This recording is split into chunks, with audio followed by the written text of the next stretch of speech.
recording. Yeah. Okay. Well, tonight's presentation is part of our Roz Payne Memorial Series on race. Each year, VICII presents a forum on race in honor of Roz Payne.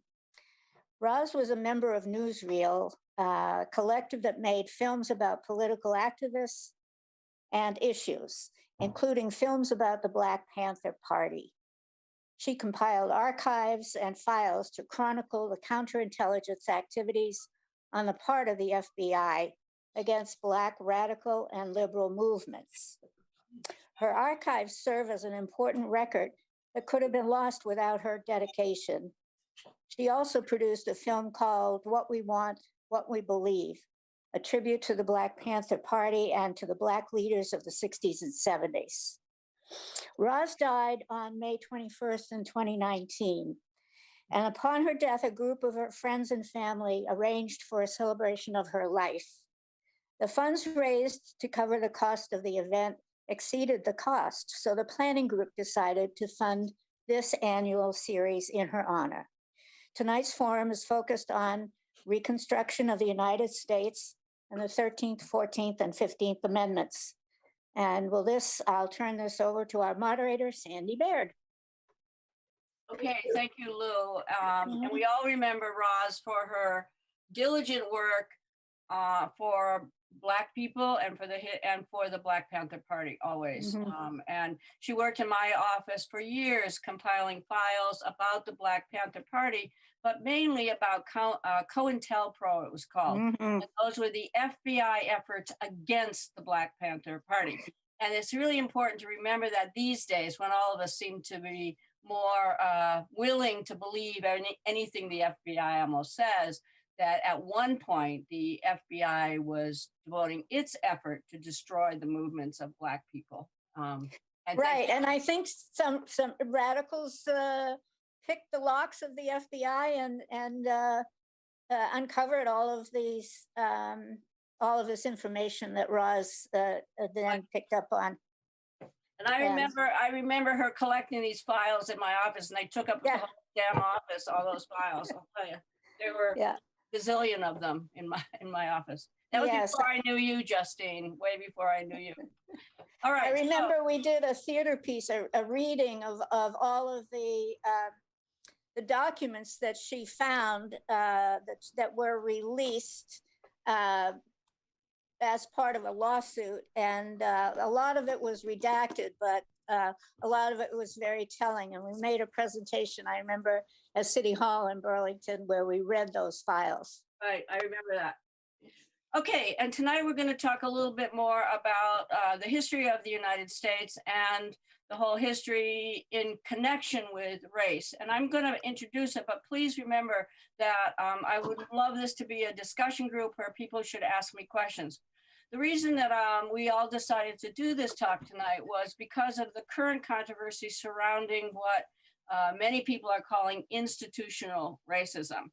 I'm not sure of the definition really of institutional racism, but I wanted to talk a little bit about that and give kind of another perspective on that whole idea.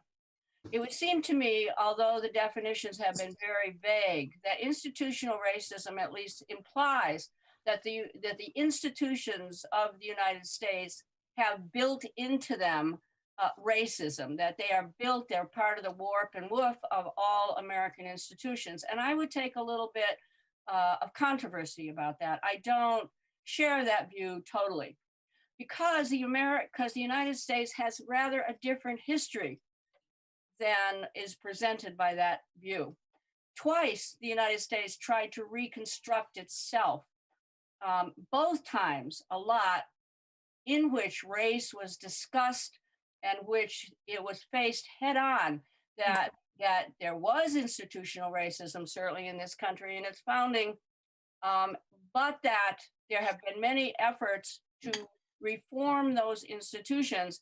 And while racism exists in the United States, I think pretty heavy racism on the part of many people, whites and probably a lot of people, that there's a racist mentality. I'm not certain our institutions are inherently racist, as the phrase institutional racism implies. And let me tell you why. To me, there is one institutional racist institution in our country, and that is, I believe, the Electoral College. But short of that, I want to talk about why I think that our institutions have been reformed. That does not mean that racism is gone in the United States by any means. But I do believe that we should take a look at our institutions and see if the current controversy, which labels those institutions institutionally racist, like in their genes, or whether we face a different problem. Okay, twice I think the United States went through efforts to become a nation in which everyone was equal under the laws. Kurt, you already have a question? Did you? Yeah, I'm sorry. And maybe just to clarify, do you want questions reserved for the end or? No, interrupt. Go ahead. Okay. I mean, so and again, this is just my experience and from observation over my soon to be almost 50 years. My experience has been in terms of as a person of color, and my definition of institutional racism is that there are racists within most institutions in America, unfortunately. Right. But I don't know that the system is racist, because what I've been in institutions where they were mixed, with mixed races and with people that were not racist. And therefore, often I found in those, again, unfortunately, rare instances, those institutions were not racist. Right. That's what when you had the right people, with the right heart and the mentality running them, those institutions, which may have previously been racist, were not racist anymore. Right. That's just my experience, as a person with my shade of color. Right. Well, I'm also a female, as many of these participants are, and you could argue that our institutions are also sexist. But I think people as you said, within those institutions are sexist, are racist, are homophobic. But the institution itself, I believe the institutions themselves are capable of reform and have been reformed in a lot of ways. When you have the right people in them. Right. Or when you have the proper people that will change the laws about those institutions. For instance, I believe, about the Electoral College, I believe that is an institution that was based on racism, based on slavery, as a matter of fact, but which has to be eliminated.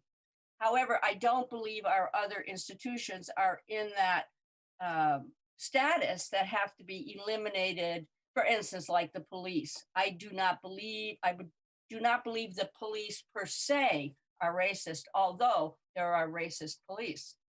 Right? The police as an institution. The police as an institution. First of all, they're kind of a local institution, really, rather than a kind of a federal institution. But in other words, I believe that the system that we, people of the United States and many countries, are racist. But in this country, there has been an attempt through its history to eliminate institutional racism. Okay, and I'll just tell you why I think so. First of all, in the Republic, when we were founded as a republic, if you read the definition, even of the Declaration of Independence, which is a very important document, and then if you also read the United States Constitution, but if you read the creation of this republic, and remember, we were the only republic in the world. Did you know that? Did people really think that through? That in its inception, with the overthrow of the British Empire, which I don't even know how the heck we did, in a way, except that we had the French on our side. I mean, we were this puny little country, right? 13 puny little colonies overthrowing the strongest empire on earth.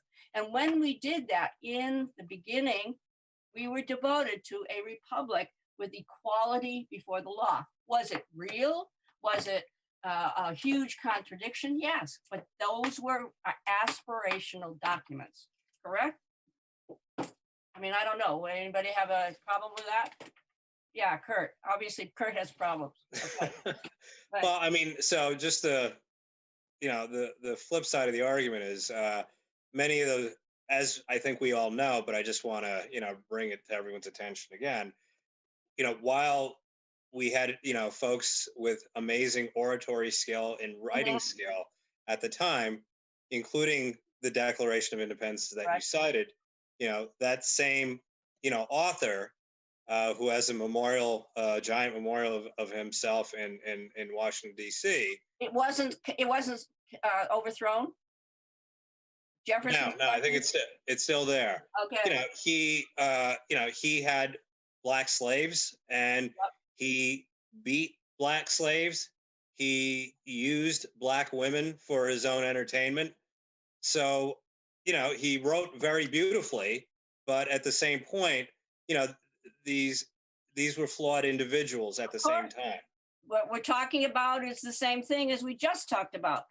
The institution of the republic at that time had a lot of racists that formed the republic.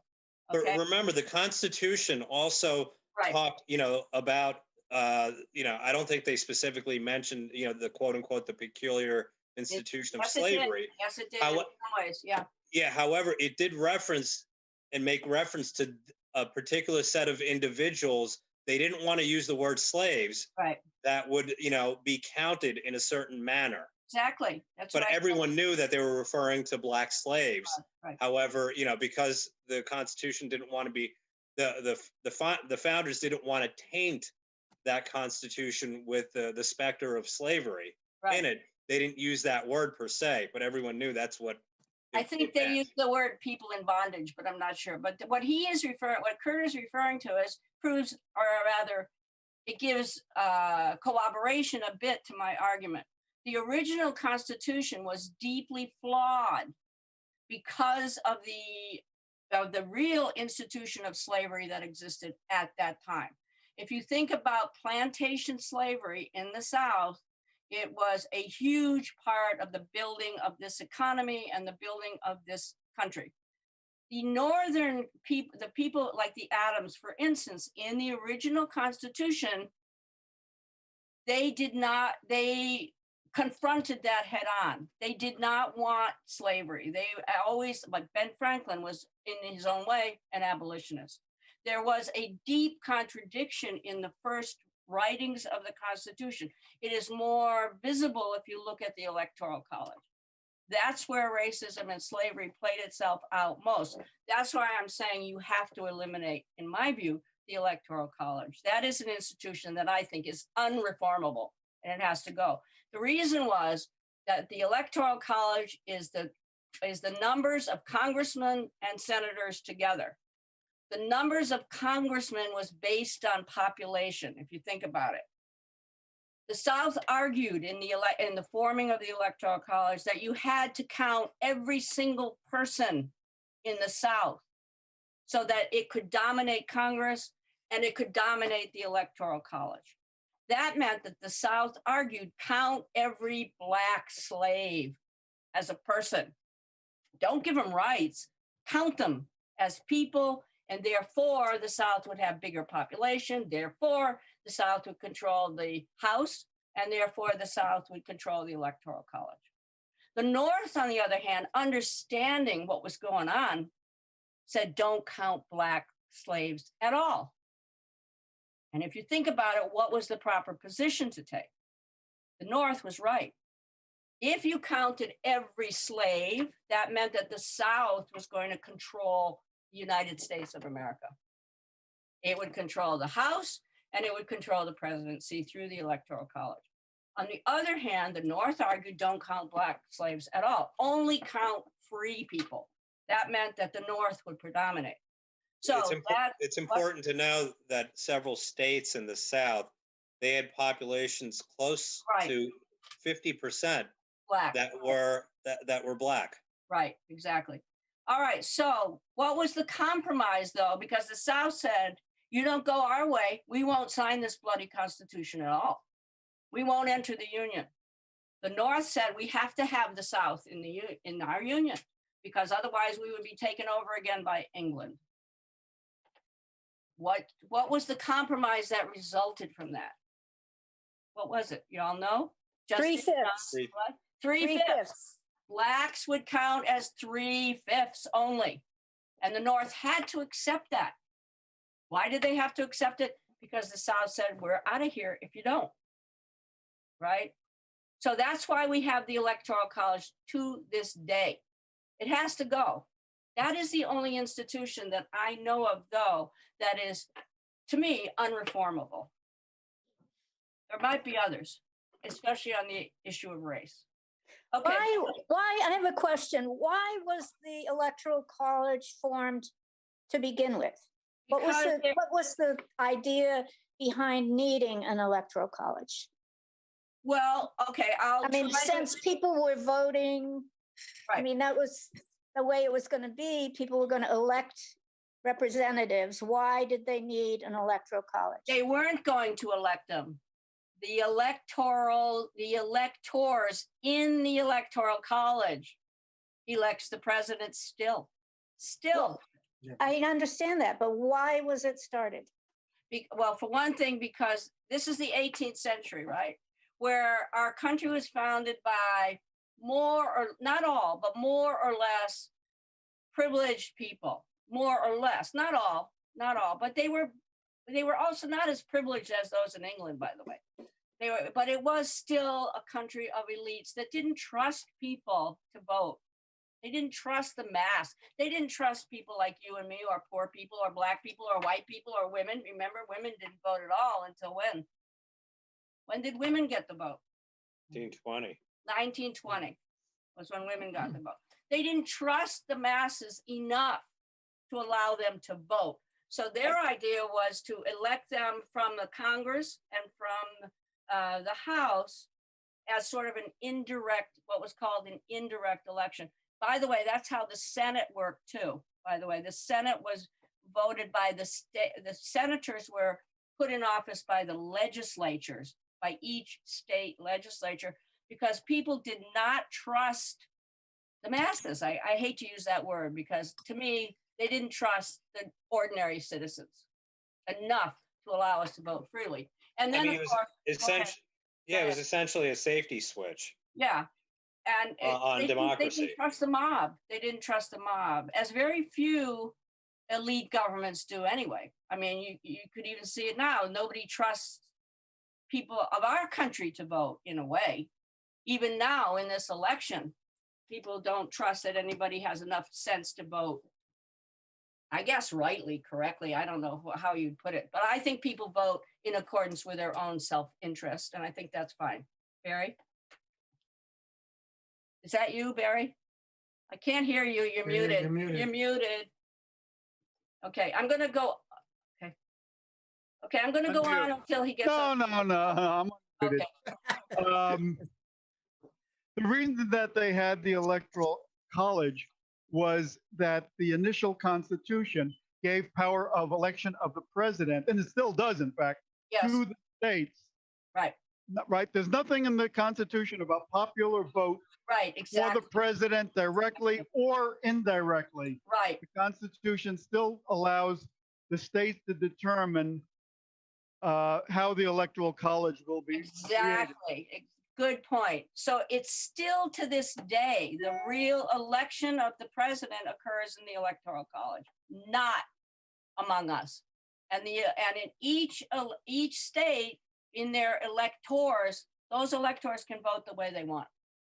Which, by the way, we saw in the Bush v. Gore case in the year 2000, when the state of Florida said, if you guys don't get your act together to do a recount, we're just going to pronounce Bush the winner, which is in a sense what happened anyway, isn't it? Well, in 2020, Trump was trying to get the legislators to say, don't pay attention to the voters. Right. Appoint my electors. That could be legal, is the point. Everybody thought Trump was a maniac. Could have been. It's illegal. It could be that would happen, and it was legal if it did. No, we don't know that. Okay, let's go on. Okay, all right, let's go on. It's not a point that, you know, that you and I need arguing about for the rest of our lives, which we've been doing for most of our lives. So anyway, okay, so the second time that the country really did reconstruct itself, and I mean that from the bottom of my knowledge, the time when this country was busted, broken in half, was in 1861 when the Civil War began, and then through the Civil War. It was basically at war with each other, right? North versus South, a geographical, but also an ideological war. Geographical, because it was the states of the North, which were very few. I mean, do you all know where the Mason-Dixon line is, which define North and South? Justine, you must know that. She lives in the South. So where is it? Virginia. Yes, it's Baltimore. Pennsylvania, I thought. It's Baltimore, the Mason-Dixon line. So it's Pennsylvania, Maryland. Yes, I guess so, but it runs through Baltimore too. That's where, south of that was the South, and north of that were these puny states in the North, with the exception, I guess, of New York. New York was probably the biggest one at that time, right? Right, I would guess. Okay, so you had those two sections were at war with each other, but also it was an ideological struggle, and that struggle was over slavery. And at the end, it was kept as a civil war. And this to me is really interesting about the Civil War, in that it could have been a civil war, like most civil wars, with foreign intervention. And if that had happened, if for instance, England, which wanted to intercede, if England had interceded and had a proxy war, the result would have been what? If England had chosen to enter on the side of the North, well, which side would it have entered? You guess? South. What? South. On the part of the South, because they traded with the South. The South had contributed to them the whole cotton industry and had built the English empire everywhere else through this trade relationship. But Lincoln was very smart and knew that he had to keep England out, because that would have been definitive, and then the South probably would have won. So in 1863, considering a lot of factions, prior to 1863, you could argue that the Civil War was about the preservation of the Union. I'm not certain that those two things are terribly different. The elimination of slavery and the preservation of the Union, to me, go hand in hand. However, Lincoln knew that if England had intervened, that the Union, I mean, we would have been destroyed as a Union and as a republic. So he carefully thought about both the morals, I think he was a moral man, and also the strategies of the Emancipation Proclamation in 1863, when he issued the Emancipation Proclamation and said, in those rebel states, slavery no longer exists.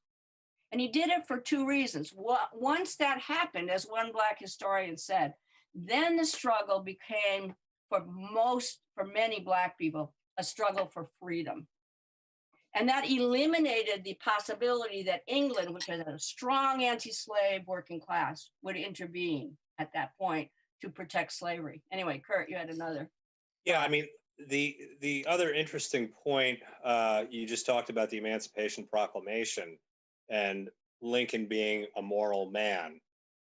It's important to note, however, that the Emancipation Proclamation, and I think you said it, but yes, it's important to focus on the detail, that the Emancipation Proclamation only ended slavery, as you said, in the rebel states. In the rebel states, you're right. It did not end slavery. Right. No, but it did in those states. Yeah, so if there were neutral states, which there were, right, I think West Virginia was neutral. Yep. Yeah, and I think there were some states that were on the fringe of the North that had slaves. They were not liberated. Right, and you know why? You know why? Kurt is absolutely right. There were states in the South with slavery that did not join the South or did not join the Confederacy. And the reason was, probably they knew that it was a huge risk or something, but one of the reasons was that Lincoln said, you guys can keep your slaves. We're going to eliminate it if in those states that continue this war, essentially. And those states were kind of the deep South at that time. The states. It's also a military strategy to Yeah. wreak havoc Right. in the South. Right. Well, it's You know, also a military strategy because it allowed Black men to enlist. Sure. And they did in massive numbers, which is the whole story of the Massachusetts 54th. The whole story of the Massachusetts 54th was the enlistment of Black men hugely after the Emancipation Proclamation. Okay, but let me mention something else, because what Lincoln said at that point was, I hope that God is on my side, but I've got to have Kentucky. And then those states, and that's what he meant, keep those neutral states out, because that was a military strategy to win the war. All right, so in other words, after 1863, the tide turned, and with the infusion of Black troops, you all should see the movie Glory. If you haven't, have you? How many people have seen Glory? I just bought a copy of it. Nobody except me and Grant? You kidding? Lou, I thought you had. Where's Lou? Where's Lou? Yes, I have. I've seen it. Okay, so me and Lou and Grant. That's it. Glory is the accurate kind of history of the Massachusetts 54th Division. Anybody been on the Boston Common, by the way?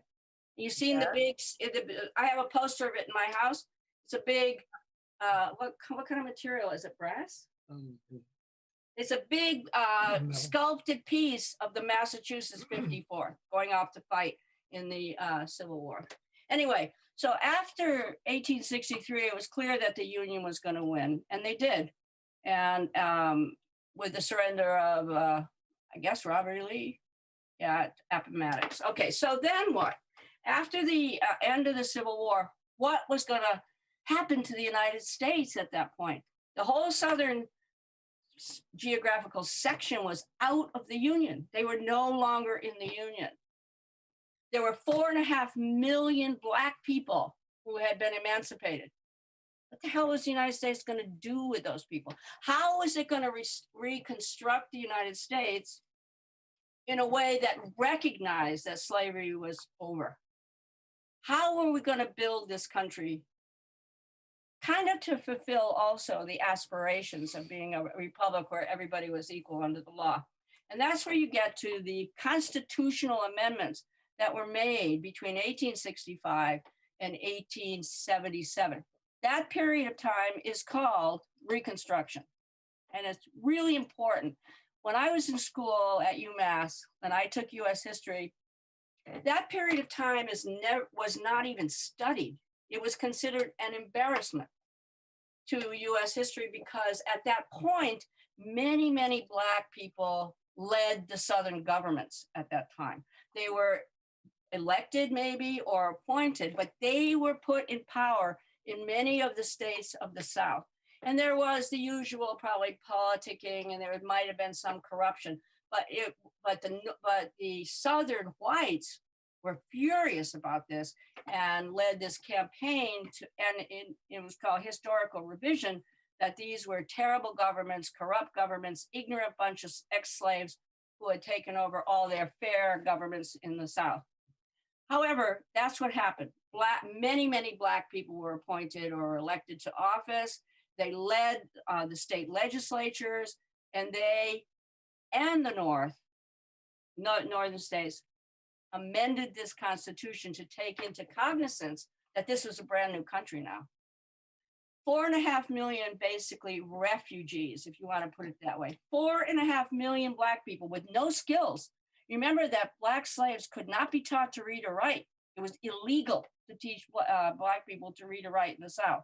It was illegal that they could get married. They could not marry each other. That was not a recognized marriage. And you might be able to figure out why. Can you figure out why those people are experts in family law?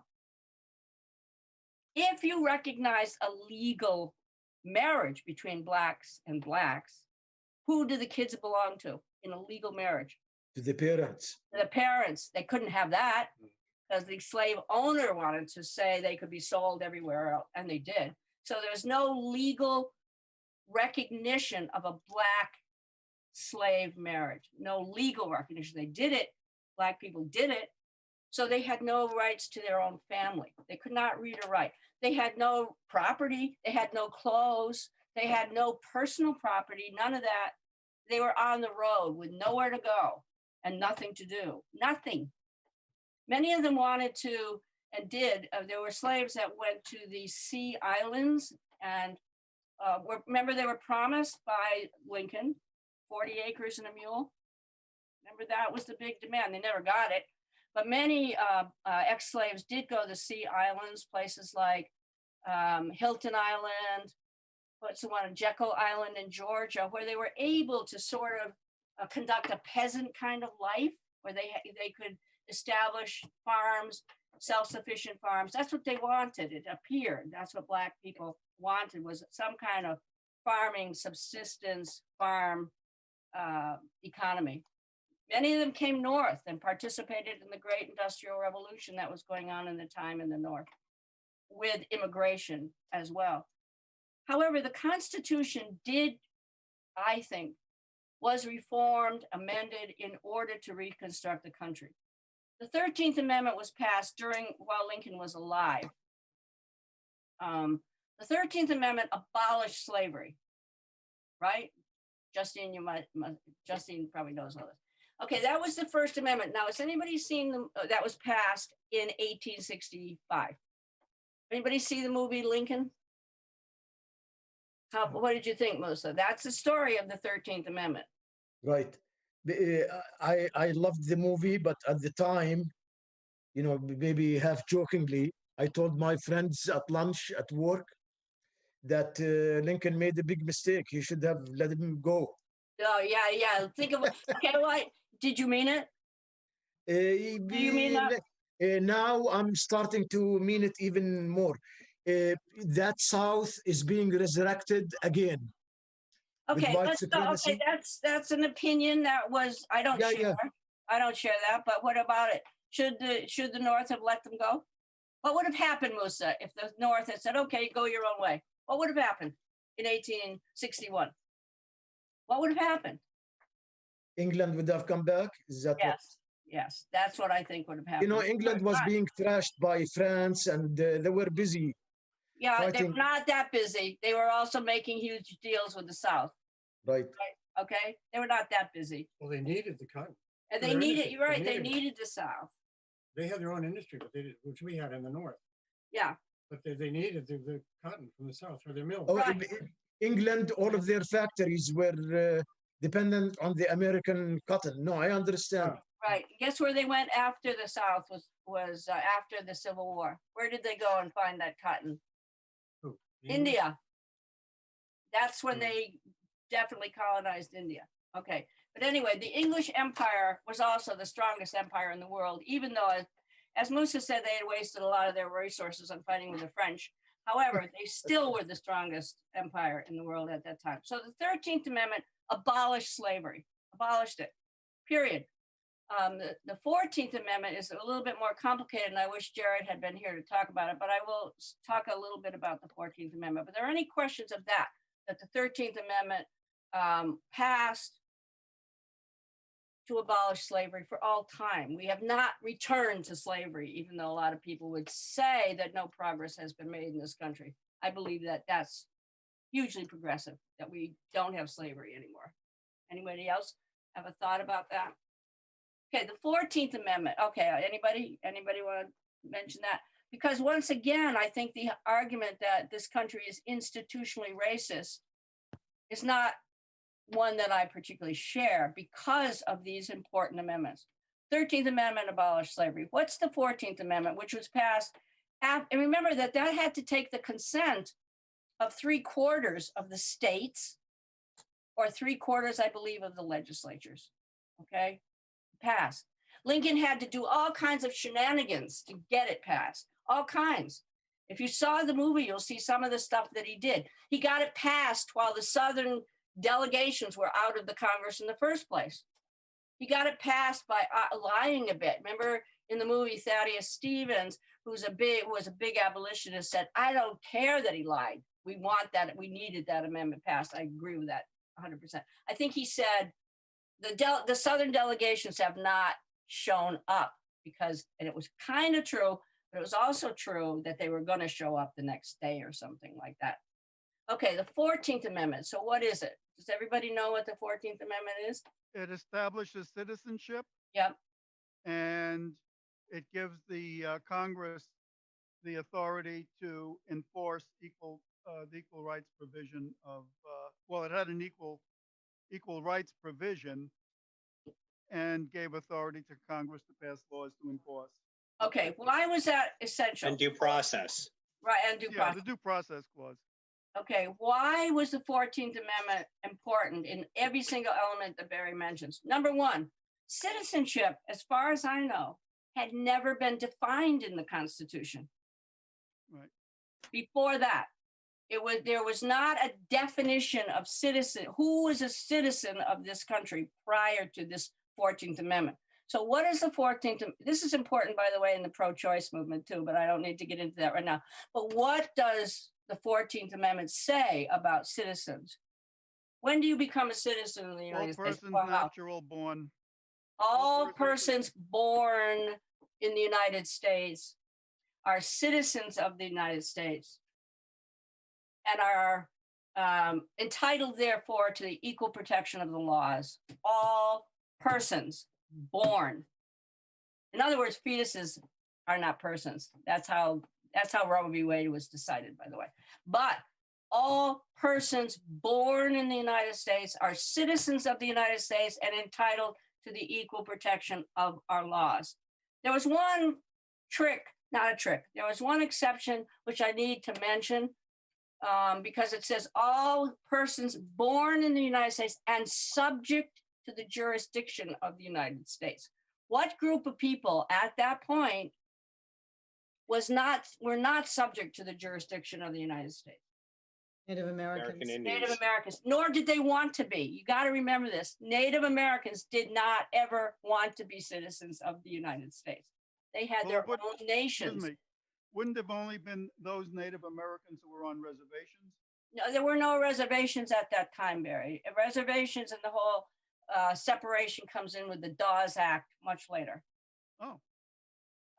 It was, I mean, the United States in 1861, 1865, we're still at war with the Native Americans. Lincoln was terrible about continuing the war against Native Americans.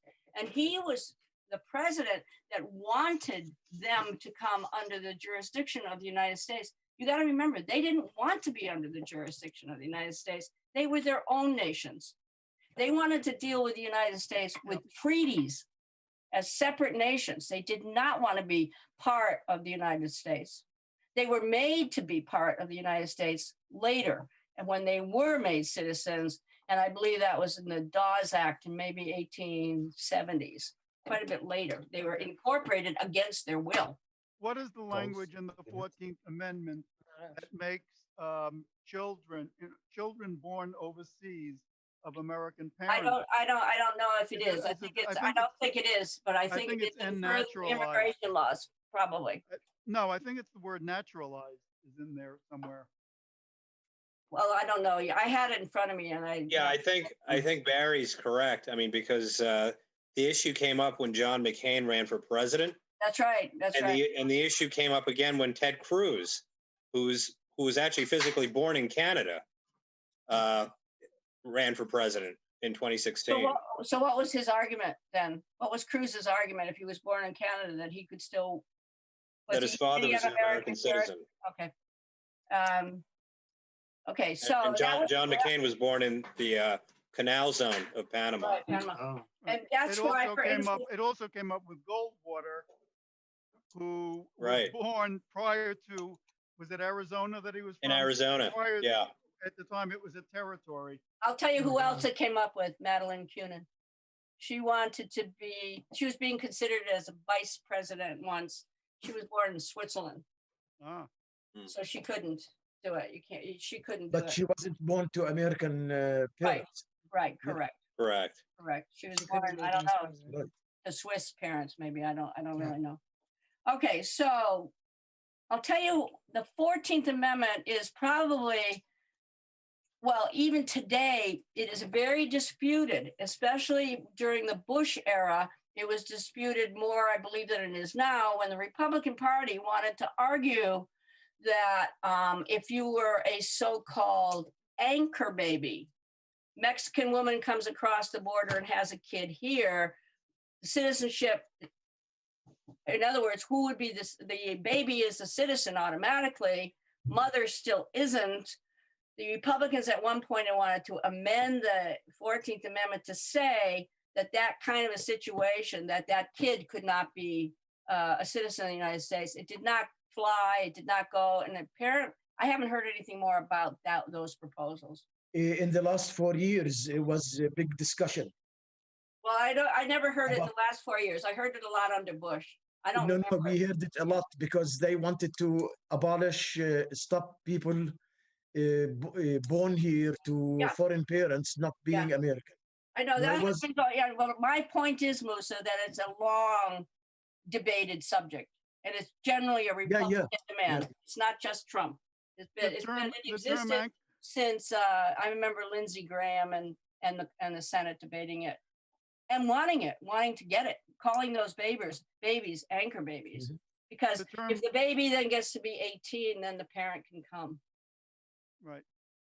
Okay, so that's let me just say why I believe that that's such an important amendment. Because most republics in the world are not based on where you were born in order to get citizenship.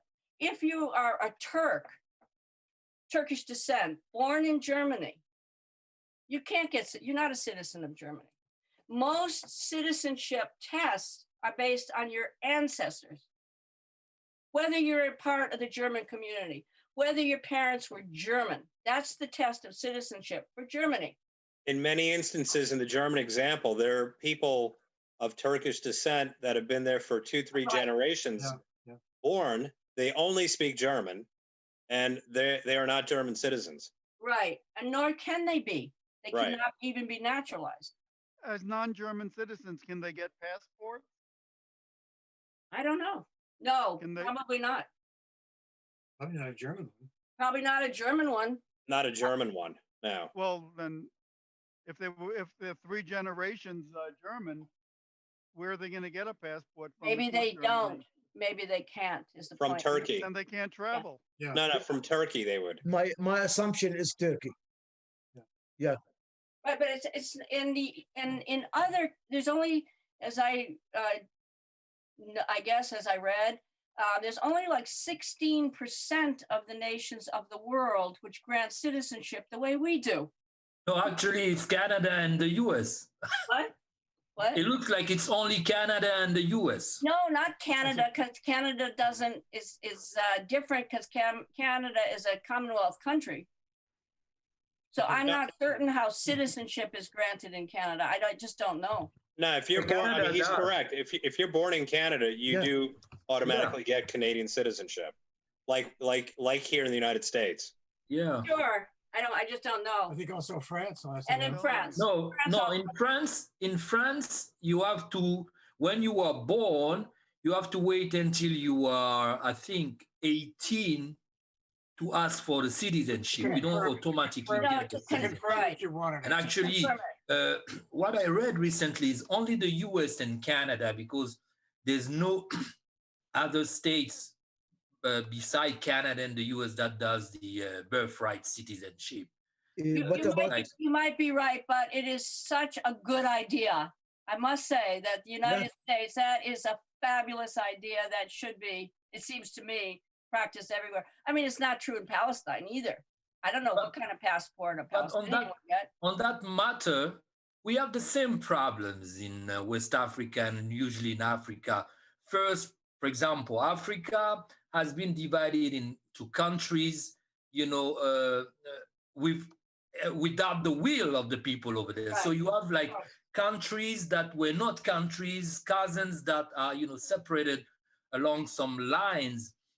So, for example, in Ivory Coast, citizenship has been at the heart of the conflicts over there, huge conflicts, because Ivory Coast is the pearl of the post-colonial French system, which has kept Ivory Coast the most, like the US, and the surrounding countries impoverished.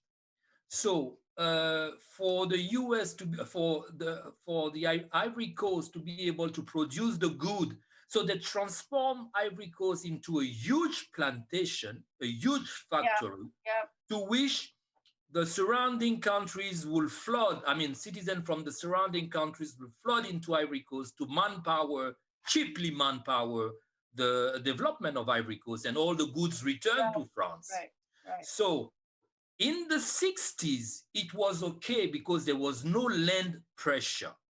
Mm-hmm. It was almost 25%. It has always been at least 25% of people from foreign countries will come back to the idea of maybe if we give them citizenship, there won't be no problem. But the problem is, it's not easy for a country to get like 25% of people coming from surrounding countries. It has broken the equilibrium of natural social, because if in the US one morning you had like 25% of the citizens from other countries, it will raise some resistance. Right. So, of course, like what's happening now at the border, it appears. What is going to happen to all those unaccompanied kids? They are not eligible for citizenship here. They're not. So, before we end, we have one more amendment, and then maybe Patrick, you can address this august bunch. The 15th Amendment, in short, granted the vote to Black men. Mm-hmm. And so these amendments reconstructed the country legally. And that's my point. The country was basically reconstructed at that time, and it was, in many people's eyes, and some historians, the whole country during the Civil War underwent what I think is basically a revolution, a second revolution, in which the country had to keep up with the fact that the country was founded in slavery, and that slavery built this country, but we no longer had slavery, and therefore that the country had to be redefined, and it was. Now, there are a lot of people who would argue, as many do currently, that the United States is hopeless, hopelessly racist, our institutions are hopelessly racist, and I guess I would like to see more of a discussion about whether that's true, whether we are truly hopeless, or whether we can reform ourselves in some ways to catch up with our ideals, I guess, which I would really like to see. But anyway, so Patrick, did anybody have any questions or thoughts? Yeah, I just want to point out that I just Googled New Zealand, and they have, if you're born in New Zealand, you're a citizen. Yes, New Zealand is also a Commonwealth country or not, is it? Yeah, Commonwealth country, yeah. It was, I don't know if it still is. It still is, and the Australians even voted to keep the Queen. Can you imagine? I mean, can I mention something? Yeah. I thought New Zealand and Australia also, all settler colonial systems, because they were new, they wanted population. And I really believe that is one motivator for granting citizenship, to any born except for the natives, obviously. But that's true, but it wasn't true. That's not true here. The 14th Amendment was passed in order to regularize, in a lot of ways, the status of the freed slaves. We had 4.5 million people. We didn't, but then at the same time, as the emancipation of those 4.5 million people who were then free to travel to the north or free to work in factories, at the same time, you got to remember that we did do massive amounts of immigration, right? So you're right, in a way, we allowed in piles of people at the same time. So there was a massive labor upsurge, right, at the time of the end of the Civil War. That's when this country underwent really the Industrial Revolution, right? But those immigrants were not citizens. Like my father came here in 1923. He became a citizen, but he didn't. And I was born here, so I was a citizen. But anyway, the immigrants themselves were not granted immediate citizenship, but there was a process of naturalization. Like Kurt, you brought up an interesting point. In Germany, there's not a process of naturalization then for Turks, correct? No, there is, but Yeah. I mean, it goes by bloodlines and sufficient connections to the country. But being born there is not necessarily Right. considered, enough of a connection by itself Right. to be granted citizenship. Right. And if you can can prove you're born in the United States with a simple birth certificate, you are a citizen. That's it. Sure. Walk in, get a passport. And you can, as long as you came into the country legally and have a green card within 5 years, You can apply. Yeah. you can apply for U.S. citizenship. Right. And that's not the case in many countries. Oh, Or 3. yeah, 30 countries. If it's through marriage. Through Yeah. marriage, 3 for parents is It's 5. 5. Yeah. Okay. So while Moose is here, what's the situation for people in Palestine? They're not citizens of Israel, certainly.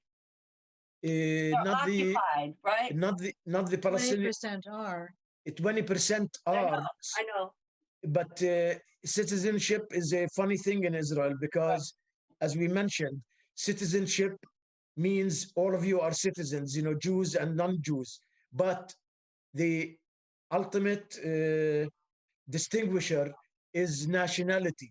Right. It's only for the Jews, the nation of the Jews. So first grade is really nationality, and that doesn't exist anywhere else, by the way, that I'm aware of. So it's a trick to trick us, into understanding. My question is though, on the West Bank, the Palestinians on the West Bank, Right. They they're were not a citizen of anywhere, right? Because there's no, they are really Okay. in limbo. Right. Absolutely. Are they citizens of Jordan? Are They still considered? they were, for example, I was born on the West Bank. I was citizen of Jordan. My parents were born on the West Bank. They were citizens of Jordan. But after Israel took over, I don't think the Jordanians offered citizenship to anybody in the West Bank after that. So there's what kind of a passport do Palestinians They give get, them, or are they it's- able to? the people from Gaza is a very, very tough situation. They have like passez-laissez, they call it, which is Right. not recognized anywhere. So Right. it's almost impossible for Gazans to travel anywhere, including in Arab countries.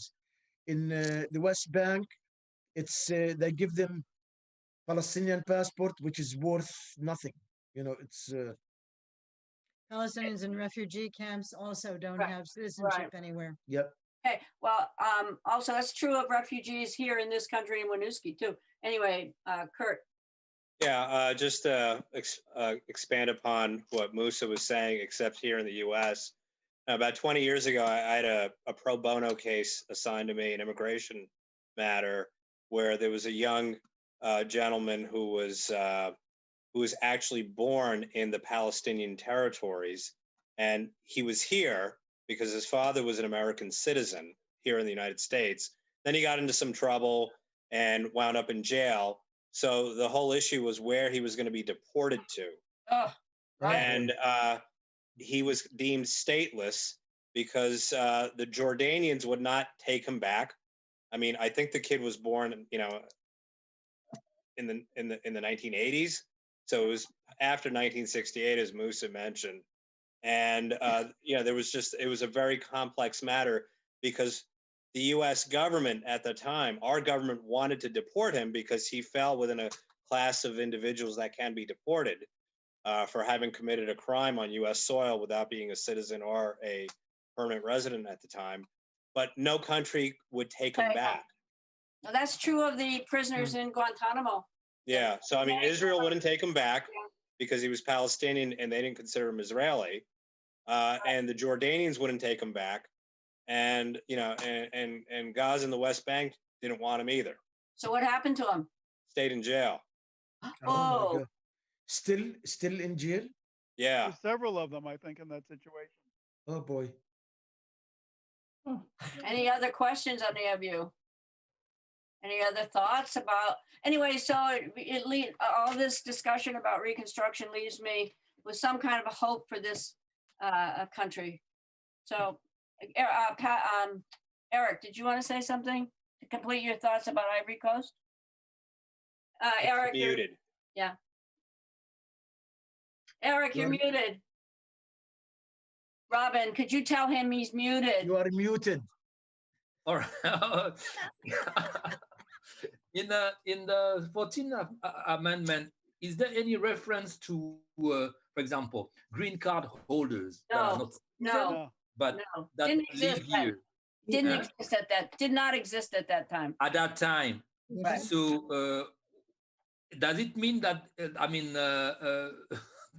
the people with green cards don't still have the same rights? So I mean, No, they don't have the same rights because they're not citizens of this country. They can't vote. yeah, they can vote, of course. They can yes, live some rights. here. They can enjoy the rule of law, whatever exists.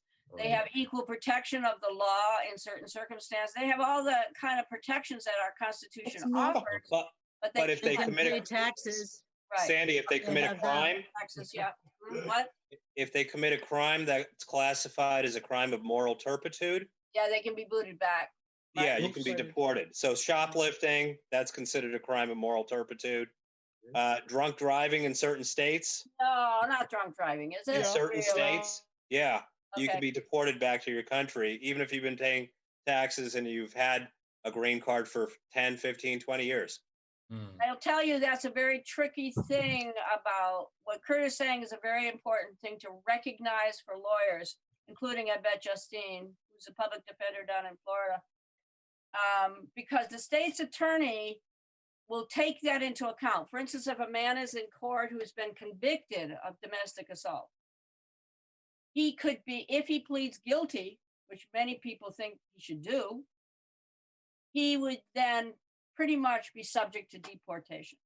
So often the state's attorney talks to the wife and she doesn't want him deported either. She wants him out of her hair and out of her life, but she doesn't necessarily want him booted back to some hellhole like, you know, like a lot of the countries are hellholes for people that they would be deported to. So a deal is struck and the domestic assault would be reduced to something like disorderly conduct, simple assault. A crime, as Kurt says, is not necessarily a crime of moral turpitude. So that he is guilty of something and has to pay a penalty, but that he won't in turn get shipped back to some country and never be able, by the way, never be able to come back, right, Kurt? Is that true? Yeah, I mean, in practical terms, yeah, because they can reapply, but when the application is up for review, it can easily be denied at the consular level by an American consular officer. Right. So immigration is a huge issue in this country right now and has been so. Yeah, which lead me to my thought. I don't know. Probably it's a philosophical, take on the 14th Amendment. It's just give me the impression that citizenship is only, or human rights is only given to the people here by the government. Just here on the American soil. Like, for example, can Black lives matter only in the US when they don't matter elsewhere, where the US government, is involved in influencing the policies here? Can it be? I'm trying to find a universal robe to the 14th Amendment in some countries. Yeah, it does not have universal application. It applies to who is a citizen of the United States. Can it be used as an example to the rest of the world? I wish it could be. I wish that the principle of birthright citizenship was everywhere in this stupid world. It is a great symbol of what the United States could be. this birthright citizenship, because that means that you are protected as a citizen of the United States by the law of the United States and by the government. A stateless person, like Musa is arguing, stateless people in Palestine have no protection of any government or any law, correct, Musa? Yeah, I mean, they Yes. have they have no place to be. you are subject to military law, which is not good. Well, in Palestine in particular, but what about if you're, not in Palestine, other people who are stateless without even military rule? They're just Right. floating around with no rights to be anywhere. Think about that. A permanently marginalized, homeless person. Very. Very. It would probably help eliminate a lot of U.S. hypocrisy if the rights under the 14th Amendment to equal protection applied to people around the world before we bombed the shit out of them. Yeah. Thank you. That was the spirit of my question, because how can you enforce, like, I mean, you say, okay, I'm in the US, you black people in the US are human beings, but in Ivory Coast I can have like a tyrant over there killing That's people right. over Well, there. that's, Like, can the that's whose 14th business that is. Amendment be No, applied also no. to the I mean, at least the spirit. At Yeah, least the spirit. I wish to God the French had adopted that when they colonialized Ivory Coast. It's up to the freaking French. Or Right. Algeria. And they didn't do it, or Algeria, Yeah. and they didn't do it either, or Tunisia, or all the other French Right. or English colonies. You think the Part- Indians were A good part of the citizens of problem, England? No. a good part of the world's problems is the United States claiming to assume the role of guaranteeing rights to people in other countries is the excuse that we use to bomb the shit out of those countries. I know, but those other countries Well, understand that's the something. I and think it that's doesn't what apply to them. Eric was trying to get at. Yeah. That the dictatorship in his country, should be threatened by the United States because it doesn't give protection to its people, and that the United States should be protecting those people. Well, I don't know if the United States should be protecting them. I'm saying no, I don't, but I thought that's Yeah. what Eric was getting at. Yeah, right. Yeah, or at least if they cannot, then they shouldn't mingle into That's right. people's business around the world under just false pretext. Because, like, Yeah. the universal, how do you say, Declaration of Human Rights. Right. yes, Yeah. and also some Right. in Europe, for example, some states in Europe can prosecute someone no matter, they Oh, call for it war crimes? universal competency. I need to find the right word, like legal word, which means that a country can prosecute someone from another country. It doesn't matter if the crime took place in for example, France, where such things exist. But under the US don't recognize that. But under the pretext of going for, to save the widow and the orphan, sometimes in these countries, they go to one country and then they don't go to another country, where even the foreign policy is like based, has sometimes, and it's been documented, some racial base, like the blacks in the Ivory Coast don't have the same right or don't have the same consideration as the black in the US. Like maybe the people in Middle East don't have the same level of. I mean, it's philosophical. Right, that's true. That's true, Eric. But I think what you're arguing for is then the United States often uses that argument to intervene militarily in those countries, and that's a very slippery, awful slope to go down. Believe me. And there are many Americans who say it's not our business. Like me, it is not our business to intervene in the affairs of other countries, particularly with bombs. That's really it, I think. Okay. Are there any other? I think it's better to classify it as a cliff rather than a slope. Yeah. Anybody else have any final thoughts? Okay, so next week, I might announce two things I wanted to announce. Next week, we're going to be talking about, what is next week? The 17th. We're going to be talking about Brexit as it applies to Ireland and Scotland. and what's happening in the UK around Brexit, and especially my homeland, Scotland, and also Ireland, and how that's going to affect the UK in particular.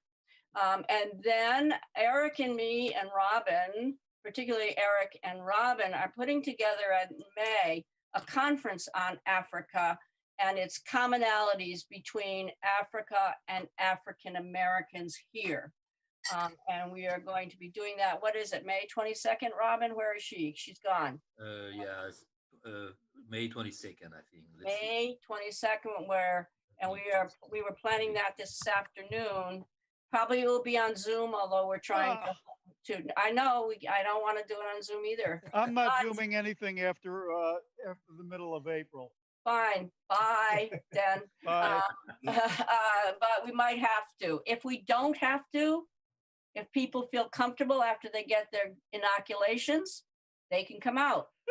People who have never felt that we needed to shut down can also come out, like me. But we're hoping for that, and we're hoping to hold this conference at AALV in the end of May. And that will be sponsored by VICII, our little group here, and by the Caroline Fund, and by AALV. And maybe we produced also a partnership with the Attorney General's office, which you'll be hearing more about. And I really want to thank Justine for chiming in today, the public defender from Florida that I've known for a very long time, and it's great to see you again, Justine. And we're going to be doing a podcast or something, right, Justine? Yes. So we will be interviewing Sandy for our podcast. A coworker and I just released our first episodes yesterday. It's called Gin and Justice. It's on Spotify, Apple. It'll be on Google and Amazon soon. But we talk about the justice system when we interview different people each episode, try to get perspectives kind of across the aisle. So we're excited to interview Sandy. All right. Well, thank you all for tonight, and we'll see you next week, I hope. Good discussion. Thank you. Yeah, thanks. Merci. Au revoir. Merci, Eric. Bonne soirée. Bonne soirée.